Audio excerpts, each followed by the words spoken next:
When you're working on a dream, at some point in time, a transition takes place. And the transition is what you are becoming in pursuit of the dream.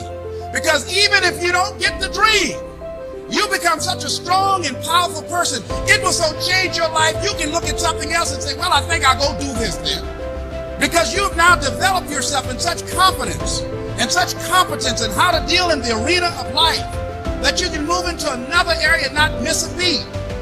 Once you begin to discover who you are, then you really realize how you have been given authority and dominion over everything on the face of the earth, including all the dimensions of your life. But you can only do that through the struggle of life. And most people avoid the struggle. Most people go through life avoiding pain. And when you go through life like that, something in you dies.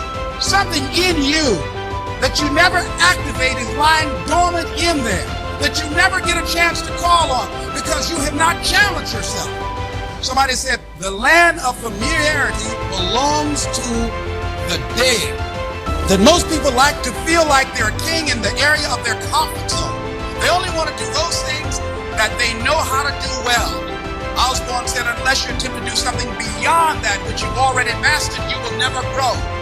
So if you want to begin to grow, you've got to put something out here that you can't reach easily, that has got to make you stretch, got to make you jump for it, got to make you get back a little bit and dig in so that you can take a leap for it. And maybe you jump up there and you miss it and you skin your knees and you come back again and you bust your lip next time.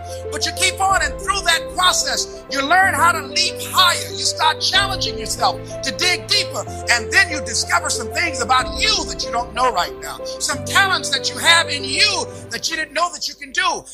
If you want to begin to make your stuff happen for you, I think that it's very important that you start trusting yourself. Listen to yourself. Listen to that still small voice within you. Don't try and make everything logical. There are some things about life that defies logic, that you just can't explain how the outcome is going to be. I think that's why Paul said you've got to learn how to walk by faith and not by sight. That once you begin to trust yourself and your ideas and your instincts, life takes on a whole new meaning, because now I want you to do that feeling that you are led. Just feel, I am led. Ladies and gentlemen, don't give your power away. You don't need anybody to approve your dream. It was given to you. If they can't see it, it's because it wasn't given to them. It was given to you.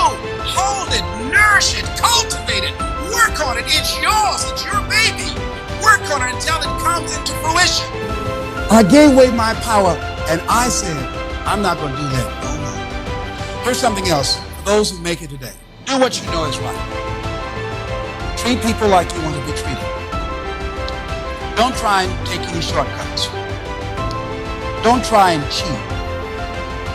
Pay your dues up front. I believe, ladies and gentlemen, what goes around comes around. You can pay now, or you will pay double later. So do the right thing. There might be a tendency sometimes, because of the negative part of our consciousness and our own programming, for us to want to say, well, I just do it this time. It won't matter. Won't nobody know. Ladies and gentlemen, everything matters. And you know you're somebody. You know I'd rather lose out on my dream doing the right thing than to cheat trying to make a shortcut to get to my goal. I want to be able to look myself in the mirror. That's what you want to do. There's no saying, judge a man not by what he does, but by that he doesn't have to do. And to judge the true quality of a man is what do you do when nobody's looking. See, there's some good out there for you in the universe that has your name on it, and nobody can get your good. Take action. Not hasty if it isn't required, but don't lose much time. Here's the time to act. When the idea is hot and the emotion is strong, that's the time to act. Say, Mr. Ron, I'd like to have a library like yours. See, if you feel strong about that, what you got to do is get the first book and then get the second book. Before the feeling passes and before the idea gets dim, action pronto, action immediate, action as soon as possible. Because if you don't, here's what happens. We call it the law of diminishing intent. We intend to when the idea strikes us. We intend to when the emotion is hot. But now if you don't translate that into action fairly soon, now the intent starts to diminish. and a month from now it's cold. A year from now, can't be found. So act. Set up a discipline when the emotions are high and the idea is strong, clear, powerful. That's the time to set up the discipline. Somebody talks about good health and you're stirred. Right. You need to get a book on nutrition. Get the book before the idea passes and before the emotion gets cold. Go for the book. Start the library. Start the process. Fall on the floor. Do some push-ups. Action. Got to take action. Otherwise, the wisdom is wasted. Otherwise, the emotion soon passes. Unless you put it into a disciplined activity. Capture. Disciplines is called how to capture the emotion and how to capture the wisdom and translate it into equity. Disciplines. Now, here's what's important about disciplines. All disciplines affect each other. In fact, here's a good philosophical phrase. Everything affects everything else. Nothing stands alone. Don't be naive in saying, well, this doesn't matter. I'm telling you, everything matters. There are some things that matter more than others, but there isn't anything that doesn't matter. Key to take home. Every letdown affects the rest of your performance. Every letdown affects the rest. This is part of the educational process on personal development. If you don't take the walk around the block, you probably won't do the apple a day. If you don't do the apple a day, you probably won't start building your library. If you don't build your library, you probably won't keep a journal. You won't take pictures. Then you won't do this. You won't do wise things with your money. You won't do wise things with your time. You won't do wise things with your possibilities and relationships. And the first thing you know, 6 years of that accumulated, and we say you have messed up. So the whole key to reversing that process now is to start picking up these disciplines. Now here's the positive side. Every new discipline affects the rest of your disciplines. Every new one affects the rest. That's why action is so important. The least action, the smallest action. Take it. Because when you start accomplishing and the value starts to return from that one action, it'll inspire you to do the next one and the next one and the next one. You start walking around the block, it'll inspire you to get an apple. Get an apple, it'll inspire you to get a book. Get a book, it'll inspire you to get a journal. Get a journal, it'll inspire you to grow, develop some skills.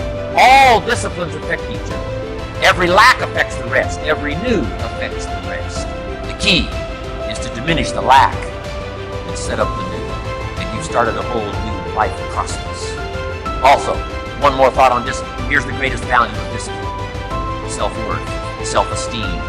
People are teaching self-esteem these days, but they don't connect it to discipline. The least lack of discipline. And it starts to erode our psyche. One of the greatest temptations is to just ease up a little bit.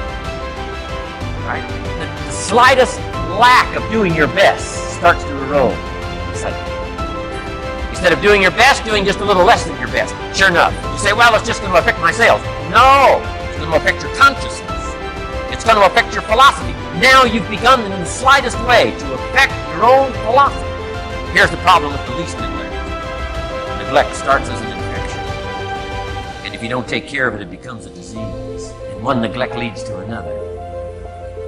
And the worst of all, when neglect starts, it diminishes our self-worth, our self-confidence, our self-value.